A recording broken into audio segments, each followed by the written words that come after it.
இன்றைக்கி வீடியோவில் white veg gravy தான் பண்ண போகிறோம். இது எல்லா டிஃபன் ஐட்டத்துக்கும் பக்காவாக மேட்ச் ஆகும். வாங்க எப்படி செய்கிறதுன்றதை வீடியோவில் பார்க்கலாம். இதுக்கு முதல்ல ஒரு பேஸ்ட் அரைச்சிக்கலாம்.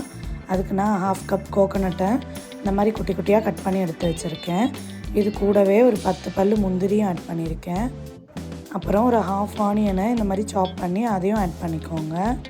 இப்போ இதை கோஸாக கிரைண்ட் பண்ணிவிட்டு அதுக்கப்புறமேட்டு ஊற வச்சுருந்த கசகசாவை இதில் ஆட் பண்ணி நல்லா பேஸ்ட்டாக அரைச்சி எடுத்து வச்சுக்கோங்க.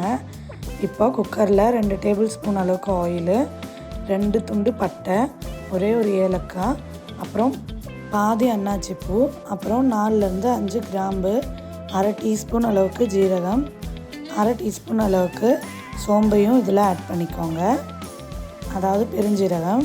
இப்போ இது கூடவே ஒரே ஒரு பிரிஞ்சி இலையும் ஆட் பண்ணிக்கலாம். இப்போது இது ஆயிலே நல்லா வதங்கட்டும். ஸ்பைசஸோட அரோமாலாம் வந்ததுக்கப்புறம் ஃபைனாக சாப் பண்ணி வச்சுருக்க ஒரு ஆனியனை இதில் ஆட் பண்ணி நல்லா சாட்டே பண்ணிக்கோங்க. கொஞ்சமாக வதங்கினதுக்கப்புறம் இதில் ஒரு 10லேருந்து 15 கருவேப்பிலையை ஆட் பண்ணிக்கலாம். நல்லா வதக்கி விட்டுக்கோங்க. இப்போது இதில் 1 டீஸ்பூன் அளவுக்கு இஞ்சி பூண்டு பேஸ்ட்டு ஆட் பண்ணியிருக்கேன். அதையும் நல்லா கலந்து விட்டுட்டு இஞ்சி பூண்டு பேஸ்ட்டோட ரா ஸ்மெல் போகிற வரை நல்லா வதங்கட்டும்.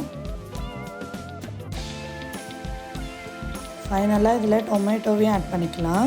டொமேட்டோவை ரொம்ப வதங்க விடக்கூடாது, அப்புறம் கிரேவியோட கலர் சேஞ்ச் ஆகிரும். இப்போ வெஜ்ஜீஸ்லாம் ஆட் பண்ணிக்கலாம். காலிஃப்ளவர் 1/2 கட் பண்ணி ஆட் பண்ணியிருக்கேன்.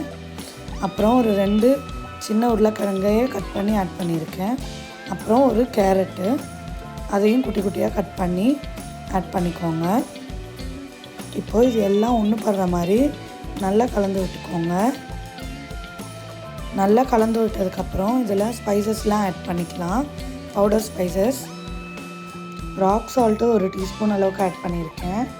அப்புறம் 1/2 டீஸ்பூன் மஞ்சள் தூள், 1 டீஸ்பூன் அளவுக்கு மல்லித்தூள், 1/2 டீஸ்பூன் அளவுக்கு பெப்பர், 1/2 டீஸ்பூன் அளவுக்கு கரம் மசாலா, ஒரு 1/4 டீஸ்பூன் அளவுக்கு ஜீரக பவுடர். இது எல்லாத்தையும் நல்லா கலந்து விட்டுக்கோங்க. பெப்பர் ஆட் பண்ணுறதுனாலேயே காரம் ஓரளவுக்கு வந்துடும். இன்னும் காரம் தேவைப்படும்னா பச்சை மிளகாவையும் இதில் ஆட் பண்ணிக்கோங்க.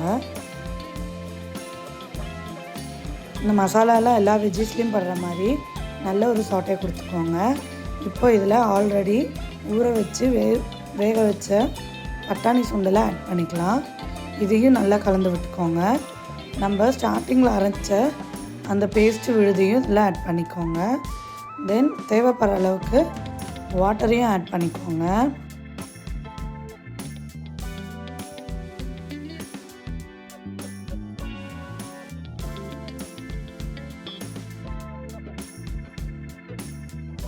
எல்லாத்தையும் நல்லா கலந்து விட்டதுக்கப்புறம் உப்பு பார்த்துட்டு ஒரு 3 விசில் வர மாதிரி ப்ரெஷர் குக் பண்ணிக்கோங்க. 3 விசில் விட்டெடுத்து ஸ்டவ் ஆஃப் பண்ணதுக்கப்புறம் ஃபுல்லாக விசில் எல்லாம் போகிற வரை வெயிட் பண்ணிவிட்டு குக்கரை ஓப்பன் பண்ணி அதில் ஒரு கைப்பிடி அளவுக்கு கொத்தமல்லி இலையை குட்டி குட்டியாக சாப் பண்ணி வச்சுருக்கதை ஆட் பண்ணிக்கோங்க. அவ்வளோதான், ஒயிட் வெஜ் குருமா ரெடி ஆயிடுச்சு. இந்த ஒயிட் வெஜ் கிரேவியை நேத்திக்கு ரெசிபியான பாலக் சப்பாத்தி கூட தான் பேர் பண்ணி சாப்பிட்டோம்.